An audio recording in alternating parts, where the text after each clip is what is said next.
Sud Radio, les clés d'une vie, Jacques Pessis. Les clés d'une vie, celle de mon invité. Dans le monde du sport, vous êtes un exemple à suivre, à condition qu'on y parvienne, ce qui est souvent mission impossible. Comme sur des roulettes pourrait être votre devise. Et à tous les défis que vous avez relevés, j'en ajoute un aujourd'hui, vous laissez vous raconter pendant 1 heure au micro de Sud Radio. Bonjour Taïk Chris. Bonjour, merci pour cette super intro. Alors, vous êtes un champion hors norme, on va en parler. On parlera également de cet événement au Palais du Congrès qui a lieu le 11 juin. Mais effectivement, vous êtes un champion de sport nouveau et souvent méconnu. Et on va raconter ce parcours à travers des dates clés, si vous en êtes d'accord. Fabuleux. Alors, la première date que j'ai trouvée, elle ne vous concerne pas directement, mais elle est liée à votre vie. C'est le 3 février 1984. Ce jour-là, le maire de Paris, Jacques Chirac, inaugure le Palais Omnisport de Bercy. Et Bercy, c'est au départ un nouveau Veldiv où on va faire des courses de vélo. Ça va marcher une fois. On va faire d'autres sports et un autre sport qui vous concerne. Les sports extrêmes. Voilà. C'était assez impressionnant parce que j'étais, vous avez compris, passionné par le roller depuis tout gamin. Et je suis arrivé à Paris quand j'avais 5 ans et mes parents habitaient dans le 11e, donc pas très loin de Bercy. Et donc je passais souvent devant ce stade de Bercy et je me disais un jour, moi aussi, je serai là à faire mon roller. Et heureusement, la mode du roller a explosé. J'ai pu gagner Bercy 5 années consécutives. Oui, alors la première fois, c'est en avril 96. Vous finissez 5e, ce qui est déjà pas mal. Exactement. Et ensuite, ça s'appelle le roller sur rampe, c'est-à-dire que c'est autre chose. Le roller sur rampe, en fait, c'est le half-pipe. C'est comme un grand U en bois, ce qu'on voit maintenant au JO en snowboard. Et du coup, c'est un enchaînement de figures avec des sauts périlleux. C'est presque de l'acrobatie en roller avec des doubles sauts périlleux, vrillés, etc. Alors, le roller, je me suis un peu renseigné. Le premier brevet, il a été déposé par un certain Robert John Tyers. C'était une sorte de patin à roulette à 5 roues, légèrement plus large. Et c'est un Français, Jean Garcin, qui a repris cette idée avec le patin à 3 roues. C'était au 19e siècle. Ah, ça je savais pas, mais c'est de là que ça vient. Alors, Taïk, c'est un prénom, même pas rare, unique. Oui, unique. Mes parents ont fait, de toute façon, mes parents, ils ont toujours fait les choses un peu différemment de la moyenne, et ils voulaient me donner un prénom original. Et ils se sont dit, c'est même pas un prénom, c'est un mot dans un dialecte en Algérie, dans les Aurès, qui veut dire capable, celui qui peut. Et ils se sont dit, allez, c'est joli, on va l'appeler comme ça. Il n'y a pas eu de problème à l'état civil pour le déclarer? Non, il n'y a pas eu de problème. Et ce qui est magique, c'est qu'aujourd'hui, je reçois souvent des emails de parents qui ont appelé leur fils Taïg. Et je crois le premier autographe, quand j'ai signé à un gamin de 10 ans, et je lui ai dit, bon, quel est ton prénom pour signer? Et il m'a dit Taïg. Oh, ça m'a fait tellement bizarre. Vous voyez, quand on a connu un seul prénom et qu'on a l'impression d'être le seul, ça fait très bizarre, mais c'était un honneur. C'est un honneur pour moi. Mais moi, je me souviens de René Goscinny, sa fille Anne est née en mai 68, et voulait l'appeler Anne Barricade. Et ça n'a pas marché, l'état civil n'a pas voulu. Alors, votre père, lui, est un homme de théâtre qui a fait du théâtre à Alger avec des pièces avant-gardistes sur les libérations de la femme. Exactement. Mon père était aussi bien metteur en scène que acteur. C'était vraiment, vous voyez, rien qu'en parler, ça me donne un peu les larmes aux yeux. Mais c'était un acteur incroyable. Il a fait après La Rue Blanche en venant en France. Et il y a même beaucoup d'acteurs français qui se sont inspirés de mon père sur ses talents d'acteur. Et sa pièce de théâtre qui était la plus populaire à Alger, c'était justement une pièce sur la libération de la femme qui a eu un énorme succès et également qui a eu des controverses parce que elle a été interdite, après réinterdite là-bas parce que c'était une pièce révolutionnaire. Oui, et aujourd'hui, elle ferait un tabac si on la reprenait. Sûrement. Oui, alors, il se trouve que l'intégrisme vient en Algérie, donc votre père a des soucis et vos parents décident de venir en France, à Paris. Exactement. Et on débarque en France quand j'ai 5 ans et mes parents ont donc l'idée un jour de nous amener, mon frère et moi, au Trocadéro où là, il y a une ambiance de jeunes qui font du roller. Et la passion du roller a commencé comme ça, pas par envie de faire des acrobaties, mais plus par ambiance avec les copains. Il y avait des jeux où on se retrouvait tous autour du roller. On va en reparler justement, mais il y a aussi une chose, c'est que votre mère aussi, qui est grecque, a fui son pays pour d'autres raisons. Exactement, il y a eu, alors je connais moins l'histoire là-dessus, mais je sais qu'il y avait un peu la montée des colonels en Grèce, etc. C'était des dictateurs, voilà, tout le monde a fui. Exactement, et ma mère, elle est partie d'abord en Hongrie, après elle a fait toute sa jeunesse en Allemagne, et donc sa première langue c'était l'allemand après le grec. Et ses parents, qui étaient architectes, ont décidé de partir en Algérie parce qu'ils ont entendu qu'il y avait beaucoup de travail. Et quand elle est allée au théâtre en voyant mon père sur scène, elle a dit « c'est lui ». Ouais, sauf que votre grand-père n'était pas d'accord, ça a créé des problèmes de famille. Ah là là, vous êtes bien renseigné. Oui, c'est-à-dire que mon grand-père avait une idée du mari pour ma mère, de quelqu'un qui avait un boulot un peu plus sérieux, les grandes écoles, etc. et non pas un artiste de théâtre. Donc c'était pas simple. Voilà. Ensuite, donc, vous arrivez à Paris et votre père devient éducateur de prévention dans les cités. Et c'est les débuts de la drogue. Pas autant qu'aujourd'hui, mais il y en a déjà, Taïka. Exactement. Et mon père étant un homme très cœur sur la main et qui aime parler et aider, etc., c'était devenu le grand-père de tous ces jeunes de banlieue, ou pas de banlieue, en tout cas des jeunes qui parfois avaient des difficultés, et il les aidait à se remettre dans le droit chemin. Et donc c'était vraiment... Et là, c'était aussi un avant-gardiste. Presque, quand on voit ce qui se passe aujourd'hui. Sûrement, je sais pas si je dirais peut-être pas autant que ça, mais en tout cas, c'est quelqu'un qui a fait les choses vraiment avec passion et avant tout pour aider. C'est quelqu'un d'extrêmement humain. Alors, il y a quand même quelque chose dans votre parcours qui est totalement anormal. Tu as écrit, c'est que l'école, ça a duré une semaine à Vincennes. Exactement. Et je sais même pas si c'était une semaine, c'est-à-dire je crois qu'on est passé voir. Bonjour, c'est moi. Voilà, ils nous ont mon frère et moi présentés à la classe, et le soir même en rentrant à la maison, on a dit à nos parents on veut plus y aller. Ils ont dit si vous voulez plus aller, vous n'allez plus à l'école. Et c'est fini. C'est pas légal ça théoriquement. Alors l'instruction est obligatoire, mais pas l'école. Et donc, normalement, on devait apprendre à la maison et faire des examens à 12 ans, etc., que le gouvernement ne nous a jamais demandé. Donc, c'est vrai que mon frère et moi, on n'a aucun diplôme et on va dire quelques lacunes sur certains points, mais à la fois, on avait en contrebalance de ça une force de la nature à voyager, d'expériences de vie, traverser l'Atlantique en voilier, l'Amazonie en pirogue, et on avait une vie de bohème, et donc une autre école, l'école de la vie. Voilà, c'est-à-dire que plusieurs mois par an, sac au dos, vous alliez n'importe où. Exactement. On n'avait pas beaucoup d'argent, mais tout ce qu'on avait, on l'investissait pas sur une belle maison, une belle voiture, mais sur des voyages de vie, sac à dos, pêche sous-marine, Amazonie en pirogue, voilà. Et le camping Sainte-Anne est devenu votre seconde maison en Martinique. Ah, exactement. C'est fou, vous êtes extrêmement bien renseigné. Oui, c'est vrai. Et on avait un petit singe, vous voyez. Voilà. J'ai eu envie, comme tous les enfants, j'imagine, je veux un singe. Et mes parents, un peu fous, se sont dit, pourquoi pas, allez, on a un petit singe. Voilà. Et puis, il y avait une map monde dans la maison et on a tourné au hasard. C'était le but du voyage. Exactement. Mes parents nous donnaient vraiment, à mon frère et moi, la liberté de choisir. C'est-à-dire qu'on tournait cette map monde et on disait, allez, on veut aller là. Et ok, allez, sac à dos, on partait. Exemple, ceci. Si tu vas à Rio, n'oublie pas de monter là. Vous avez été à Rio sans beaucoup de moyens, tu as écrit ça avec vos parents. D'ailleurs, le carnaval de Rio, vous voir le carnaval, non? Exactement, on a vu le carnaval et de là, on a pris des pirogues avec un guide et on est parti dans l'Amazonie. On a dormi pendant une semaine dans l'Amazonie et j'ai encore quelques petits souvenirs d'images incroyables où vous voyez la rivière comme ça complètement fermée par les arbres où on voit même plus le ciel et à certains moments, ce qu'on appelle des morphos, c'est des énormes papillons bleus qui sortent comme un ange qui sort des arbres et qui vole au-dessus de l'eau et qui redisparaissent. C'était des images, des beaux souvenirs. Le carnaval de Rio, je ne sais pas si vous le savez, a été créé par un journaliste sportif qui s'appelait Mario Filo.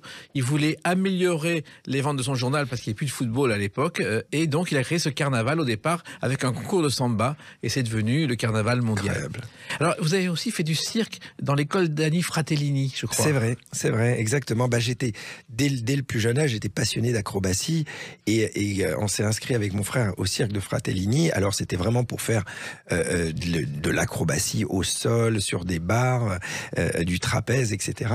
Et c'était génial. On a fait beaucoup. Ça m'a beaucoup aidé dans le roller après. Hein. Et vous avez fait de la magie, ce qui est plus surprenant. Alors même plus que ça, j'ai même pas que fait de la magie. Ça a été mon métier pendant quelques années. Comment c'est venu? Alors comment c'est venu? Je vais vous dire, c'est assez drôle.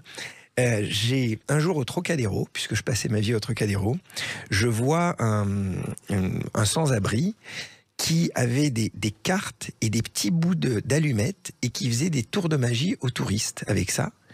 Et ça m'a passionné, je suis resté pendant des heures devant lui pour essayer de comprendre comment il faisait. Et quand les touristes sont partis, je lui ai dit, est-ce que tu peux m'expliquer? Il a été sympa, il m'a expliqué. Et du coup, j'ai commencé à faire ce tour et de fil en aiguille, j'ai commencé à aller dans des magasins de magie, à acheter des cassettes vidéo et après à prendre des vrais tours et devenir professionnel. Vous avez donné des galas où vous faisiez... Je faisais des galas tout le temps, je donnais des cours et je sais toujours en faire. Je veux dire, quand on a fait quelque chose à haut niveau, on sait toujours faire des petits tours de magie à droite à gauche.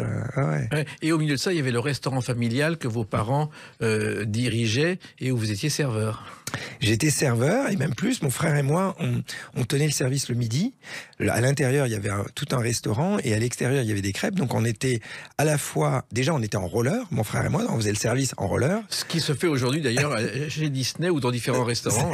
C'est vrai. Mais c'était même pas parce qu'on avait envie de le faire en roller, c'est que nous on vivait en roller. Quand les clients au dessert, je leur faisais les tours de magie, je faisais les crêpes en même temps. Mais malgré que c'était quand même des souvenirs, ça a été quand même une période difficile parce que ce restaurant a été difficilement rentable parce que mes parents faisaient que des produits bio, tous les amis ne payaient pas, etc. Ouais, ça, c'est donc classique. Voilà, et donc on s'est retrouvés après quelques années fortement endettés avec la maison hypothéquée et tout. Oui, et heureusement, il s'est passé d'autres choses. On en parle avec une autre date que vous n'avez sans doute pas oubliée, le 29 mai 2010. À tout de suite sur Sud Radio avec Taïk Chris. Sud Radio, les clés d'une vie, Jacques Pessis. Sud Radio, les clés d'une vie, mon invité Taïk Chris, passionné de roller, pionnier du roller, champion. On va évoquer justement tout ça et évoquer également tout à l'heure un événement le 11 juin à Paris, un événement important. Et puis, quand je parle du 29 mai 2010, vous n'avez pas oublié, évidemment, c'est un record du monde de saut dans le vide en rollers à la Tour Eiffel. Du premier étage de la Tour Eiffel, exactement. Ça, c'est incroyable. Quand on voit les images, c'est incroyable. C'est incroyable. C'est vrai que c'est un moment à vivre et c'est un moment incroyable parce que j'étais à 40 mètres de haut sur cette nacelle qui tanguait avec le vent. J'avais 100 000 personnes en bas, un micro.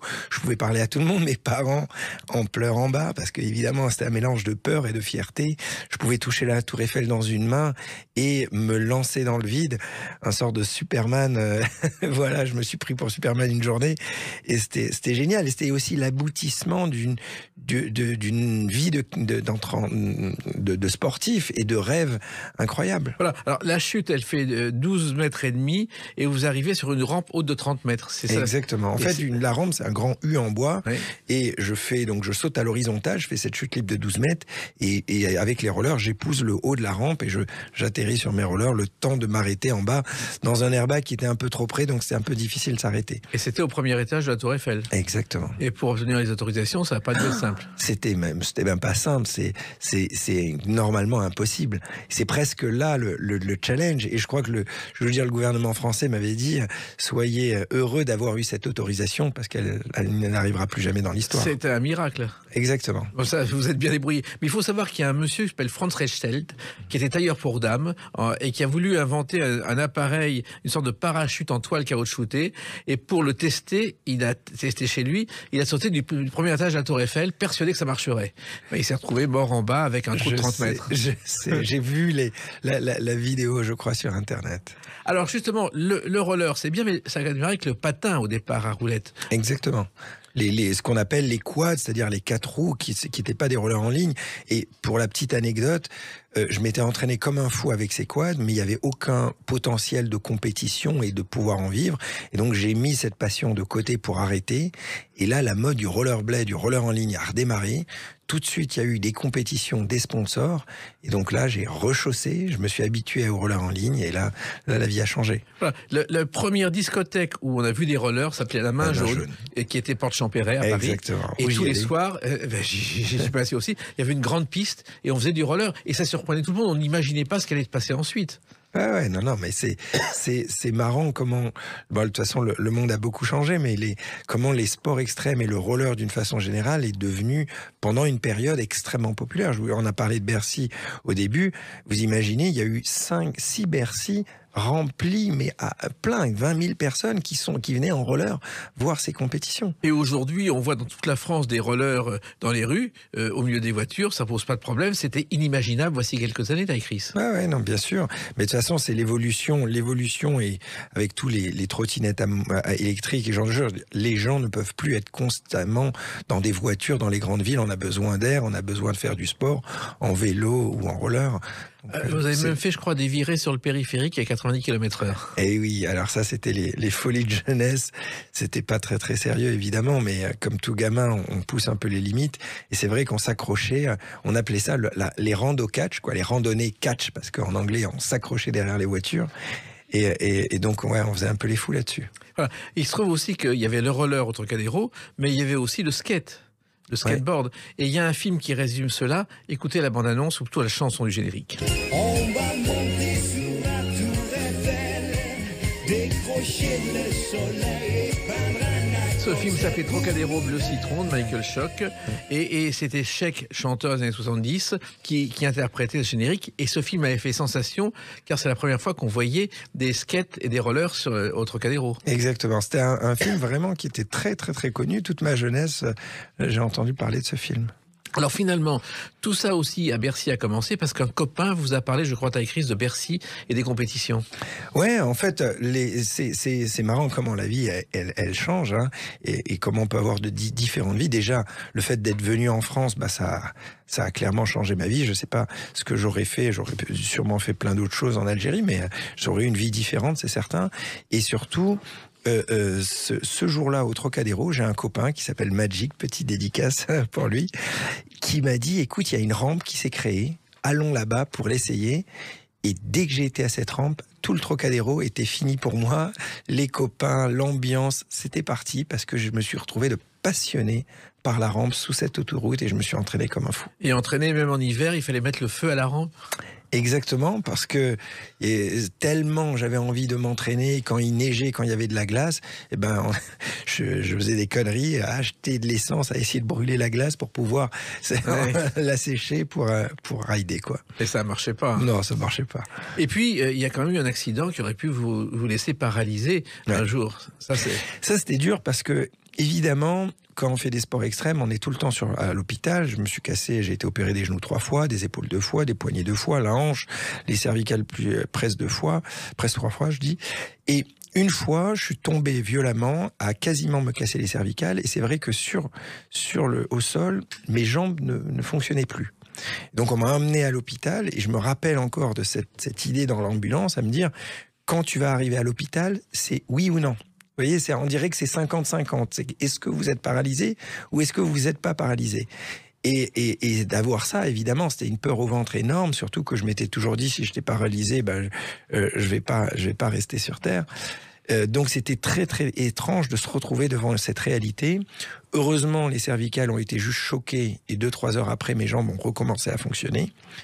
Et du coup, ça m'a poussé à inventer un airbag géant, ce que j'ai gardé secret, qui m'a permis de travailler les figures sans risque. Ce que vous appelez la figure diabolique. Ouais. Il y en avait une, c'était le 900, où justement, à chaque fois, j'allais me casser les cervicales. Donc il y a un moment, je me suis dit, il y en a marre, je vais inventer quelque chose pour rester en vie. Vous avez bien fait. Et il y a eu quand même 23 succès entre septembre 96 et septembre 97.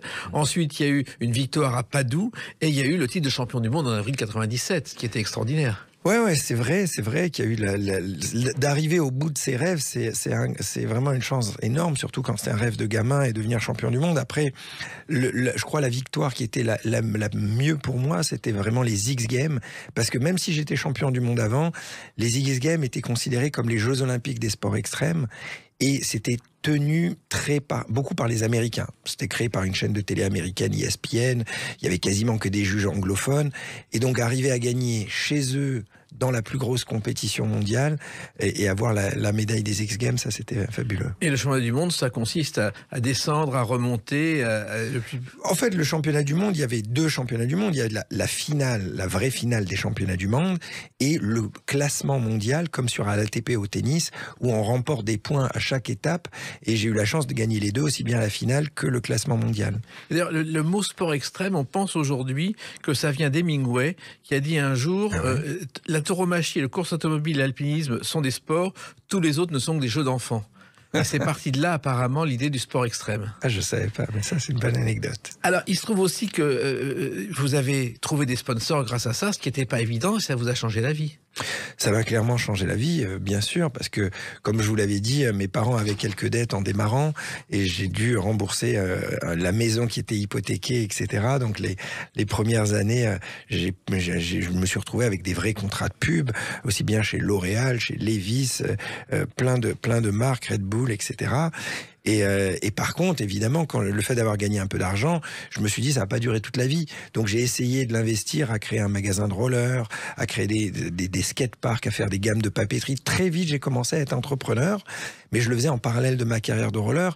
Et vu que je partais d'une feuille blanche parce que j'avais pas d'expérience dans les affaires, j'ai essuyé les plâtres à faire toutes les erreurs qu'on doit faire. On va en reparler sans doute tout à l'heure, mais il y a aussi un record étonnant qui est à la basilique du Sacré-Cœur. Vous avez aussi établi un record du monde qui n'a pas duré mais qui a existé. Exactement, c'était l'année après la Tour Eiffel, donc c'était en 2011. Et là, c'était un peu pareil, c'était un monument symbolique, le Sacré-Cœur avec la vue au-dessus de Paris où je faisais un record de hauteur-longueur. L'atterrissage était toujours très compliqué pour plein de raisons techniques, mais c'était quand même un moment magique, quoi. Et aujourd'hui, Ty Chris, vous êtes considéré comme le sportif le plus titré de toute l'histoire des sports extrêmes. Alors pour l'instant, après, j'ai pas les derniers classements, mais j'imagine qu'il y a d'autres champions qui rattrapent. Voilà. Alors une vie bien sûr sans boire, sauf une fois, et vous êtes retrouvé sur la route en roller complètement sous la nuit. C'est fou, c'est exactement ça. Je vous dis, alors c'est marrant ces anecdotes. C'est vrai que j'ai jamais bu une goutte d'alcool j'ai quasiment pas bu jusqu'à à peu près 32 ans. Et avant ça, il m'est arrivé une fois à 17 ans où pour une fille, j'avais bu un peu d'alcool. Et ça m'a tellement surpris de la sensation. La première chose que j'ai fait, c'est j'ai chaussé les rollers pour voir ce que ça faisait de rouler un peu bourré. J'étais en Grèce et je suis rentré dans un petit village, c'était à 8 km dans les montagnes. Et donc j'ai roulé la nuit avec des chiens qui me couraient après, un peu bourré sur cette route sous les étoiles. Mais voilà, c'était des souvenirs. D'autres souvenirs avec une autre date, le 6 octobre 2012. A tout de suite sur Sud Radio avec Ty Chris. Sud Radio, les clés d'une vie, Jacques Pessis. Sud Radio, mon invité Ty Chris, nous parlerons tout à l'heure d'un événement qui se passe le 11 juin, dans quelques jours à Paris. Mais là, je reviens à une date qui est le 6 octobre 2012. Alors, le champion de roller et de skate que vous êtes arrive dans une émission dont voici le générique.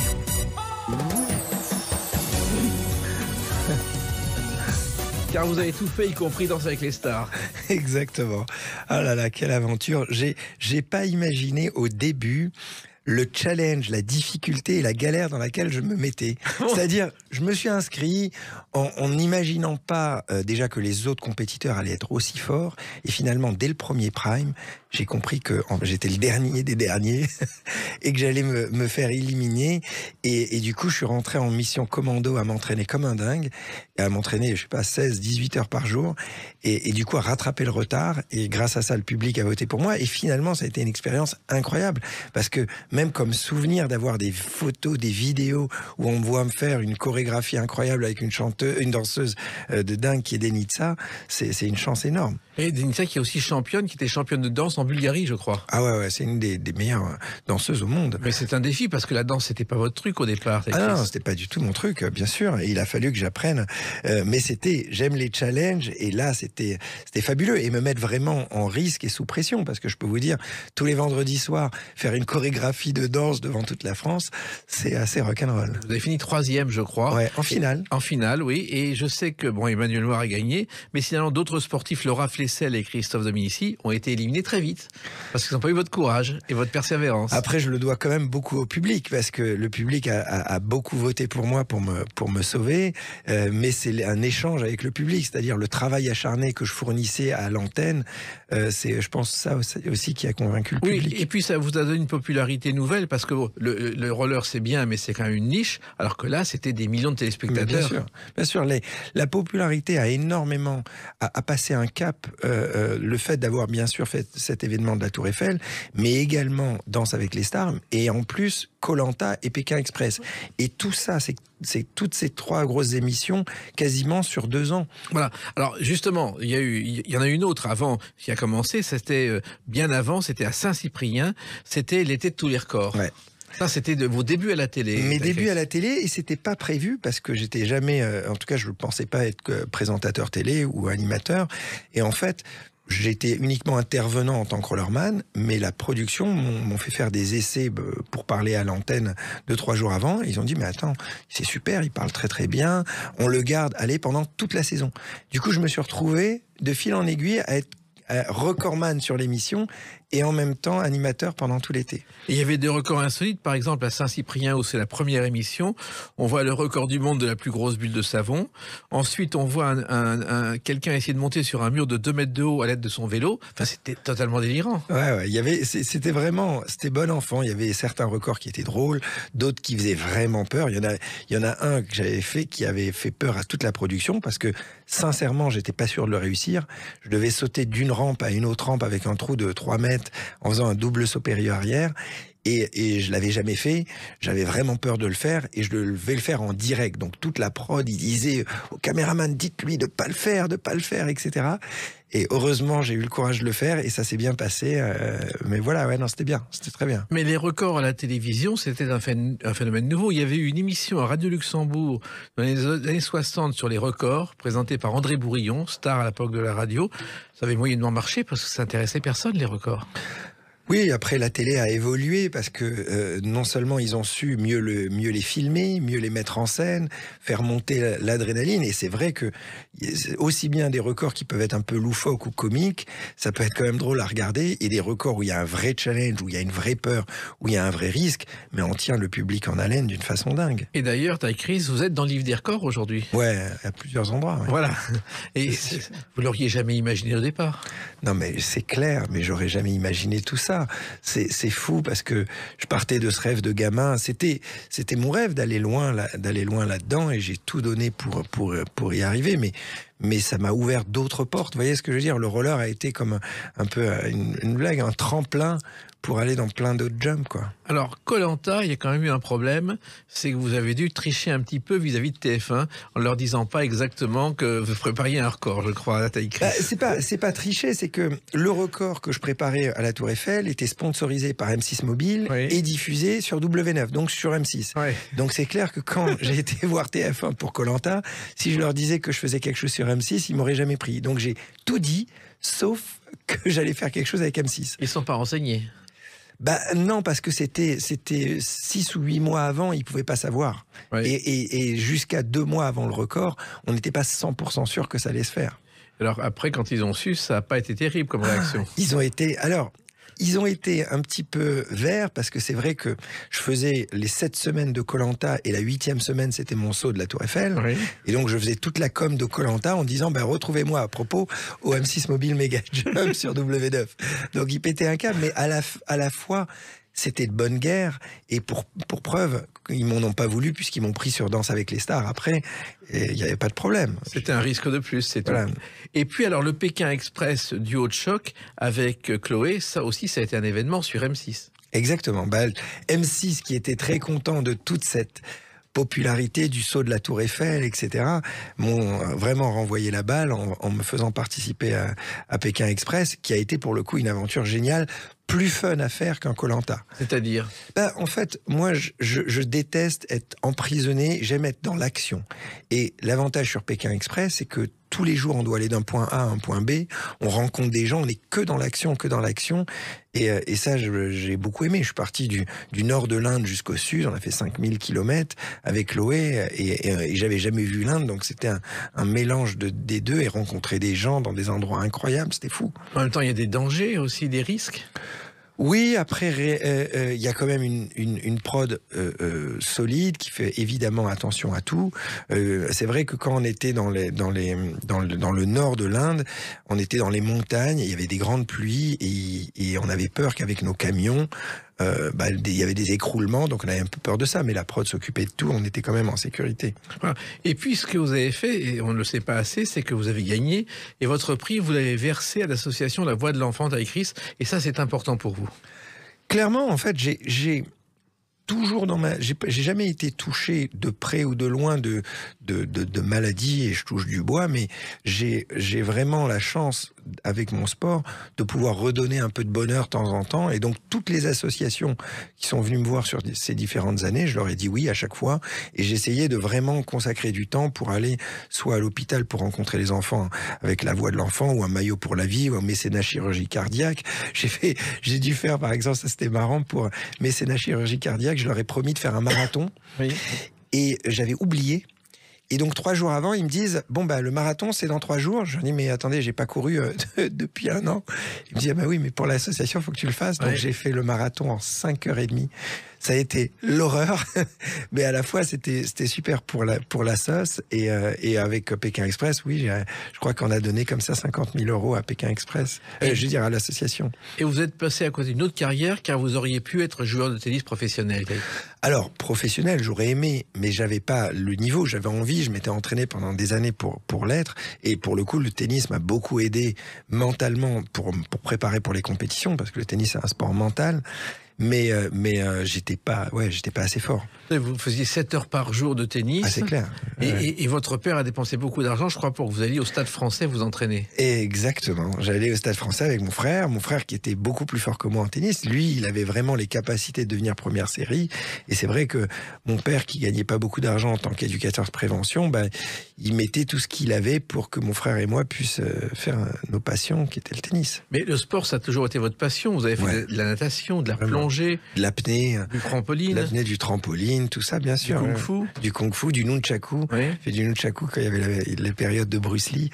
Non, bien sûr, ça a toujours été ma passion. Et c'est marrant de bifurquer maintenant dans de nouveaux challenges qui sont plus des challenges mentaux. Vous voyez ce que je veux dire, en étant entrepreneur et tout. Mais je me rends compte que je suis plus challenger que sportif. Vous voyez ce que je veux dire? Le sport, c'était juste une façon d'aller au bout de certains rêves de challenge. Oui, vous avez même fait du piano, je crois, non? Ouais, j'en ai fait, bien sûr. Et vous avez fait du dessin? J'ai fait du dessin, j'ai fait du piano, j'ai fait du design, en plus maintenant sur Photoshop. Ça m'a aidé dans ma boîte d'avoir fait ça. J'ai vu que je partais d'une feuille blanche, étant jamais allé à l'école. J'étais comme un puits où j'avais constamment envie de remplir ce puits de savoir. Et d'ailleurs, je crois que vos parents, le soir dans les repas, votre père vous racontait des tas de choses, de parler de politique, d'histoire, ça vous allait aussi? Oui, bien sûr, puisque à nouveau, quand j'étais jeune, il n'y avait pas d'internet, on pouvait pas regarder les vidéos en quelques clics comme maintenant. Nous, on n'allait pas à l'école, et donc finalement, l'histoire, la politique, etc., c'était compté par mes parents au bord du lit. Et puis, il y a une autre chose qu'on ne sait pas toujours, t'as écrit, c'est vos participations à des émissions sur des chaînes de la TNT, sur Extreme Sport Channel, sur RMC Découverte. Vous avez fait le Taille Show, notamment. Ouais. Ça, c'était une continuité un peu logique, c'est-à-dire qu'à partir du moment où je me suis plu à être animateur télé, il y a des producteurs, dont Puzzle Media, qui m'ont proposé de présenter ma propre émission, mais qui était une émission qui me collait à la peau, qui était un sort d'Ushuaïa version sport extrême, où j'allais dans des pays lointains, rencontrer des gens dans des villages et essayer leur discipline extrême, qui était de l'apnée au chien de traîneau, à de l'escalade sur glace, du rodéo à cheval en Uruguay, et tout ce genre de choses. Mais finalement, il faut un entraînement permanent pour tout ça? Pour le coup, j'étais pas entraîné et je me plantais souvent. Quand j'ai fait le rodéo, évidemment, au bout de 10 secondes, j'étais envolé dans l'air et écrasé au sol. J'ai dû traverser, par exemple, le Grand Canyon sur un fil avec 300 mètres de vide en dessous aux États-Unis. Et donc ça, il fallait que j'apprenne à marcher sur un fil en 1 semaine, et ça a été hyper dur. J'avais les bras en sang, etc. C'était pas simple, mais bon, à force de travail, on y arrive. Voilà, et c'est votre passion, vous en souriez aujourd'hui. Exactement. Alors, très important aussi, vous avez fait du catch à roulettes sur aussi du Roller Jam. Et ça, c'était une émission qui existait aux États-Unis, que M6 avait racheté en France, avait racheté les droits, et évidemment, vu que c'était une émission de catch en roller, et que j'étais un peu la référence, on va dire, du roller, ils m'ont pris en tant qu'animateur là-dessus. Alors, elle a pas marché, hein, je crois qu'on a fait 2 saisons, quoi. Elle a marché, mais pas extraordinairement, mais c'était toujours intéressant de vraiment apprendre le métier de présentateur. Oui, et puis le catch en roller, ça rappelle les années 50-60 où le catch était la reine, le sport favori de la télévision. C'est vrai. Ouais. Il y avait pas mal de films de catch en roller à l'époque. Non, bien sûr, c'était marrant de voir ça. Oui, mais le catch, au début de la télévision, encore en noir et blanc, à 22h, c'était l'émission la plus suivie. Alors, c'était des combats ça, je savais pas. Avec l'ange blanc, Bollé de la Porte, des combats totalement délirants, truqués, avec Roger Coudert qui animait le rugby et qui animait aussi le catch et qui prenait des jeux, des catcheurs sur la figure qui tombaient du ring. C'était délirant et ça marchait, c'était le cirque. Ouais. Et ça a permis à Roger Delaporte de racheter l'Élysée-Montmartre, qui est la salle de spectacle, et de sauver cette salle qui était condamnée. Incroyable, ok. Alors, tous ces sports-là, finalement, vous avez des regrets de ne pas avoir fait certains sports ou... Alors, c'est pas des regrets, bien sûr que non, parce que j'ai déjà eu la chance d'avoir une vie bien remplie, mais c'est clair qu'on se rend compte dans cette vie qu'elle est courte pour arriver à réaliser tous ses rêves. Vous voyez ce que je veux dire? Et moi qui suis un grand passionné, il y a tellement de métiers que j'aurais voulu faire. Je veux dire, la liste, elle est sans limite. J'aurais voulu être footballeur, avoir la sensation de marquer un but dans une finale de Coupe du Monde. J'aurais voulu être acteur, j'aurais voulu être chanteur, j'aurais voulu faire... Voilà, tellement écrivain, tellement de métiers. Mais la réalité, c'est que chaque métier, ça demande une vie. Et donc on se rend vite compte que dans notre vie on va pas pouvoir tout faire, donc faut faire ses choix. J'ai déjà eu la chance d'avoir quelques vies différentes et j'espère que j'en aurai d'autres, mais ouais, il y aura toujours c'est pas des regrets parce que voilà, on peut pas tout faire, mais des métiers qu'on voit où on se dit bon ben ça je pourrais jamais le faire, et bravo à ceux qui ont décidé de faire ça en tant que vie. Et tout ça vous allez le raconter à une date qu'on va évoquer dans quelques instants, le 11 juin 2022. À tout de suite sur Sud Radio avec Ty Chris. Sud Radio, les clés d'une vie, Jacques Pessis. Sud Radio, les clés d'une vie, mon invité Ty Chris. On a évoqué votre parcours de champion de roller, de champion du monde, de skate, de toutes les télévisions que vous avez faites. Et puis, le 11 juin 2022, dans quelques jours, vous donnez une conférence au Palais des Congrès dans le cadre d'un événement qui s'appelle Never Give Up. Never Give Up. Ouais, j'essaie de parler anglais, ça marche pas. Créé par Alain Hardy et Kevin Azios-Masnoff. Et je suis pas le seul. Non, il y en a plusieurs. Voilà, présentateur, speaker. En fait, c'est un événement. Vous voyez, maintenant, on est dans un monde où les gens ont besoin de messages, ont besoin d'aide parce qu'ils ont envie de se lancer dans le monde de l'entrepreneuriat, etc. Et de connaître les clés, comment se lancer, c'est hyper important parce que on ne sait pas au début comment faire sa levée de fonds, comment créer son équipe, comment où trouver la motivation, comment ne jamais abandonner, etc. Et cet événement est l'événement Never Give Up au Palais des Congrès le 11 juin. Ça rassemble différents speakers qui vont raconter leur histoire, et chaque personnes qui voient ces histoires peuvent piocher différentes idées. Moi, quand j'ai commencé dans le monde de l'entreprise, justement, vu que je partais d'une feuille blanche, il fallait que j'arrive à augmenter mon savoir, et heureusement, j'ai rencontré tellement d'entrepreneurs pour leur demander les clés, comment monter sa boîte, comment lever des fonds, comment créer son pack d'actionnaires, etc. Alors, ça s'appelle une expérience immersive au Palais des Congrès, parce que justement, je crois qu'il y a eu 9 personnes qui vont parler. Il y a Philippe Croison, il y en a plein qui vont parler à chaque fois de leur expérience. Cette expérience qui permet de passer des quelques millimètres qui nous séparent du succès au succès. C'est exactement ça. En fait, vous voyez, je me rends compte que de par mon éducation, mes parents m'ont donné la chance de jamais avoir de barrière et de croire en mes rêves et d'y aller. Après, si ça marche pas, si je me plante, c'est pas très grave. J'aurais essayé et je rebondis, etc. Et quand je vois beaucoup de gens que je rencontre, ils ont beaucoup de barrières dues un peu à leur entourage, à l'éducation, etc. Et c'est comme des boulets qu'ils ont aux pieds et qui les empêchent d'avancer dans leur rêve. Vous voyez ce que je veux dire? De plus en plus de gens qui n'osent pas aujourd'hui, alors que jadis on osait. Voilà, c'est exactement ça. Et du coup, écouter les discours les conférences de différents speakers comme ça permet de voir qu'on n'est pas seul dans la galère, de voir comment eux ils ont réussi ou être inspirés tout simplement. Et avec des univers très différents, parce que Guillaume Batz ou Frédéric Lenoir, le philosophe qu'on a reçu d'ailleurs dans les Clés d'une vie, sont des univers très différents, mais qui convergent vers le même but. Bien sûr, bien sûr. Et vous aussi. Non, après, il y a des similitudes. Les similitudes, c'est évidemment le travail acharné, la passion, ce genre de choses, c'est assez universel. Et ceux qui, on connaît la phrase, ils savaient pas que c'était impossible, alors ils l'ont fait. C'est-à-dire que tous, c'est des gens qui ont réussi à aller au bout de leurs rêves. Tout leur entourage leur ont dit que c'était pas possible, et eux, ils ont foncé en y croyant. Et voilà. Après, même si ça rate, ce que je veux dire, j'ai pas envie de donner un message que ça marche à tous les coups. Et je suis un bon exemple là-dessus. Vous voyez, j'ai eu plein de sociétés. Et il y en a beaucoup qui ont fermé. J'ai dû déposer le bilan, j'ai eu des différents échecs, mais c'est pas grave parce que j'ai appris à chacune des expériences et j'ai jusqu'à créer une boîte qui marche pour le coup. Voilà. Il n'y a pas de recette universelle pour réussir, c'est ce qu'on explique dans ce séminaire. Exactement. Non, il n'y a pas de recette universelle. C'est vraiment une bouffée d'air pour écouter différents speakers sur leur période de vie, leur remise en question, leurs aides, leurs conseils. Oui, et d'ailleurs, dans cette société où on ne croit plus toujours aux rêves, votre développement personnel, c'est une quête du bonheur qu'il faut suivre. C'est un exemple à suivre. Après, chacun suit ce qui lui semble vraiment bon pour lui. Moi, en tout cas, mon idée, c'est de tourner certaines pages de ma vie les unes derrière les autres pour aller de l'avant. Et donc, au début, bien sûr, c'était des pages un peu plus centrées sur moi, où j'avais envie de réaliser mes rêves de gamin, d'être champion, d'avoir un petit peu confiance en moi là-dessus. Mais plus je grandis, plus les pages que je vais essayer de tourner, ce sont des pages de partage.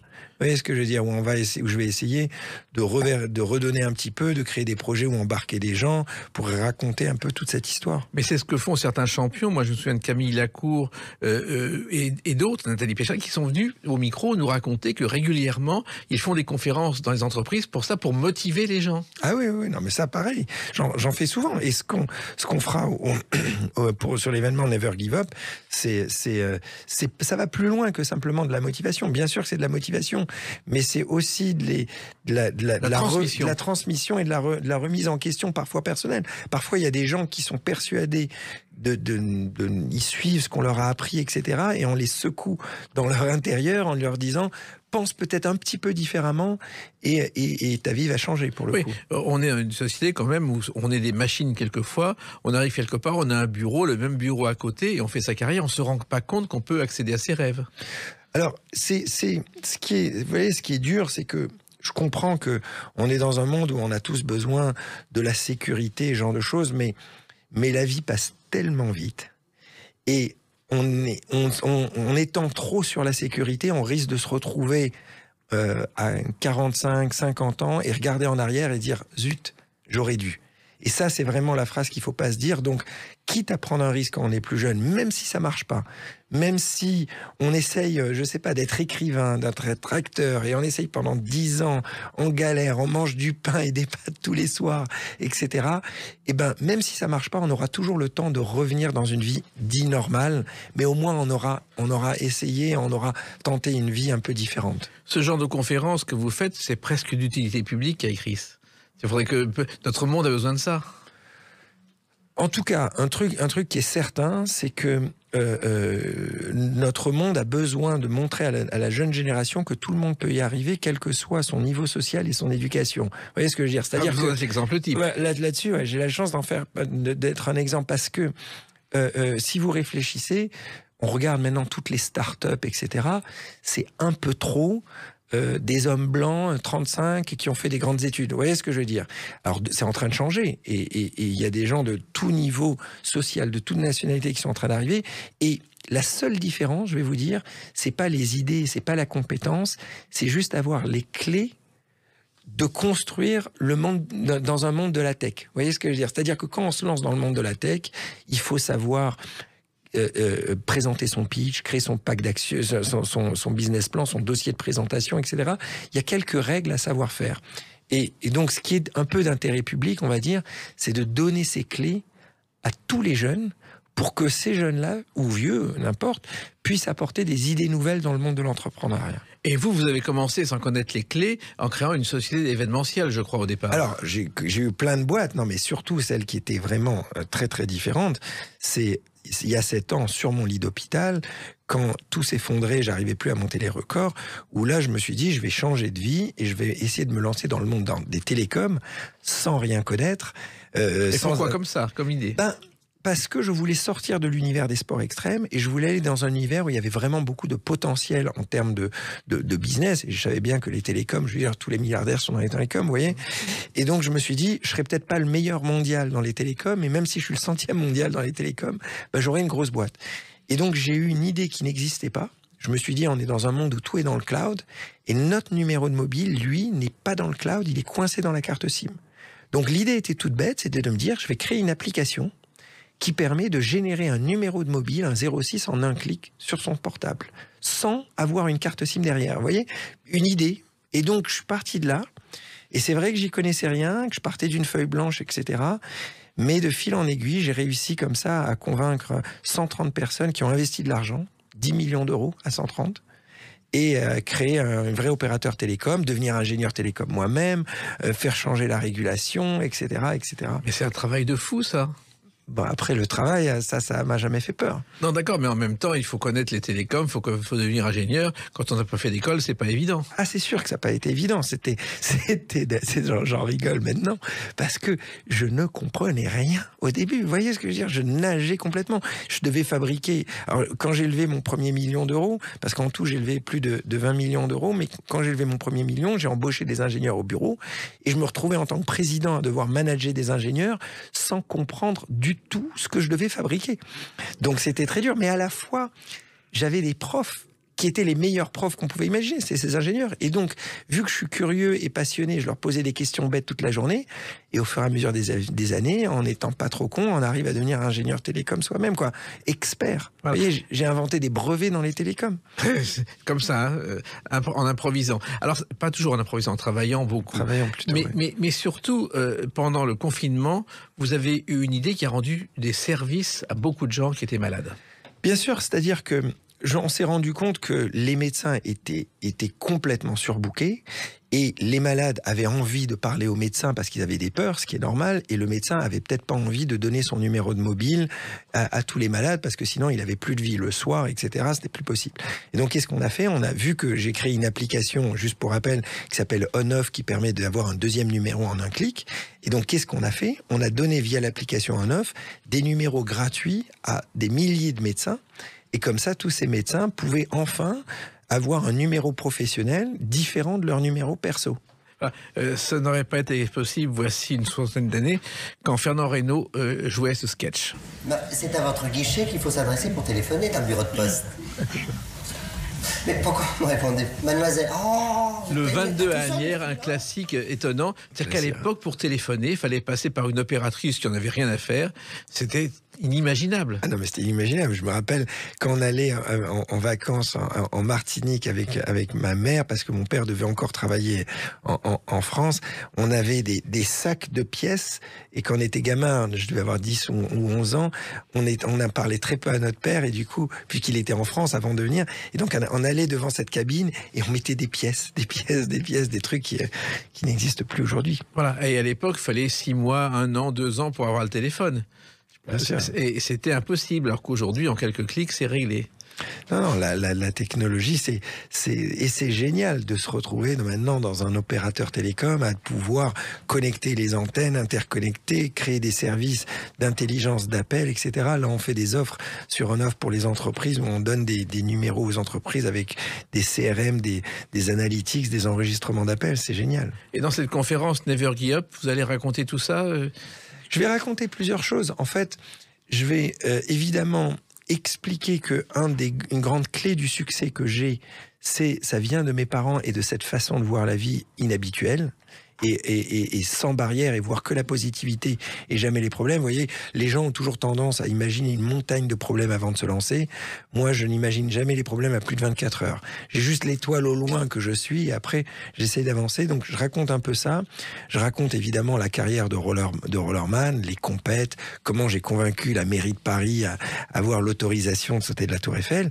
Et je raconte aussi quand tout s'effondre et qu'on est à nouveau sur ce lit d'hôpital, comment on fait pour se réinventer et essayer de redémarrer dans une nouvelle vie pour pas donner de leçons dans cet échange que je vais faire. C'est jamais donner de leçons, mais montrer concrètement comment j'ai fait pour arriver à trouver des solutions dans les périodes difficiles. Et encourager les jeunes. Et je crois que la jeunesse, ça démarre très vite. Vous aviez fait une émission sur Gulli, justement pour les enfants, qui permettait justement aux jeunes de découvrir tout ça. Bien sûr. Non, mais j'ai, comme je vous l'ai dit tout à l'heure, plus j'avance dans la vie, plus je suis sur l'échange et j'essaye de retransmettre un peu tout ce que j'ai pu apprendre d'une façon un petit peu autodidacte ou par des gens que j'ai rencontrés, etc. Et si je peux aider, soit via des émissions, soit via des blogs ou des podcasts comme celui-là, c'est super. Et l'avenir ? L'avenir, j'ai plein d'idées. Oh là là. Je vous dis, j'ai une liste, une to-do list énorme. J'ai envie déjà un jour de faire une école pour les enfants, une école beaucoup plus sur la liberté. J'ai envie j'avais écrit un long métrage, j'avais essayé de monter à Hollywood, je vais essayer un jour de le faire. Ce film et peut-être j'aimerais bien un jour aller dans l'espace, j'aimerais bien. Écoutez, ne changez rien, continuez tout ça et puis surtout le 11 juin, j'espère que beaucoup de jeunes entrepreneurs vous écouteront dans cette conférence de ce Never Give Up au Palais des Congrès parce que c'est indispensable pour l'avenir de la société. C'est gentil, merci. Merci Ty Chris, merci de vous être raconté avec autant de passion et continuez et vous serez toujours le bienvenu à Sud Radio car comme vous, nous parlons vrai. Merci. Les clés d'une vie, c'est terminé pour aujourd'hui. On se retrouve bientôt. Restez fidèles à l'écoute de Sud Radio.